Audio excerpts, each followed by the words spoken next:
কুফা নগরীতে এক নাস্তিক ছিল, উল্লুকা পাঠা। সে বলে আমি আল্লাহরে মানি না, স্রষ্টা বলতে কিছু নাই। কেউ যদি আমারে বুঝায় দিতে পারে যে স্রষ্টা বলে একজন আছে, আমি তার হাতে বায়াত হয়ে আমি মুসলমান হয়ে যাব। কোন সুবহানাল্লাহ। কুফার লোকেরা বলল, ইনদানা ইমাম ইসমুহু নু'মান ইবনে সাবিত। আমাদের একজন ইমাম সাহেব আছে, নাম নু'মান ইবনে সাবিত। ওনার নাম নু'মান, কিন্তু আসলে উনি ইমাম আল আযম আবু হানিফা। সুবহানাল্লাহ বলতে পারলেন না? সবাই বলে আমাদের ইমাম এমন ইমাম তোমারে বুঝায়া ছাড়বে। নাস্তিক বলে, ডাক তোদের ইমামকে, তোদের ইমামের সাথে ডিবেট হবে আগামীকাল জুমার নামাজের পর 2টার দিকে ওই বিশাল ময়দানে ডিবেট হবে। হাজার হাজার মানুষ তর্ক দেখার জন্য এসেছে।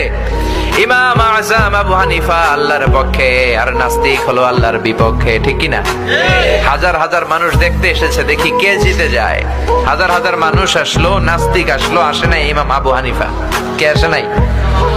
2টা বাজে আসে নাই, 2:30 বাজে আসে না, 3টা আসে না, উনি আসছে 4টার দিকে। 2 ঘন্টা লেট, 2 hours late already। কয় ঘন্টা লেট?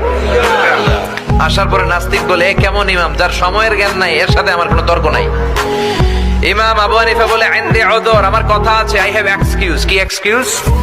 সেদিন ইমাম আবু হানিফা বললেন, আমি ঘর থেকে বেরোলাম, প্রতিদিন নদী পার হয়ে আমরা আসি, আজকে ঘর থেকে বেরোয় দেখি নদীর সামনে নৌকা নাই।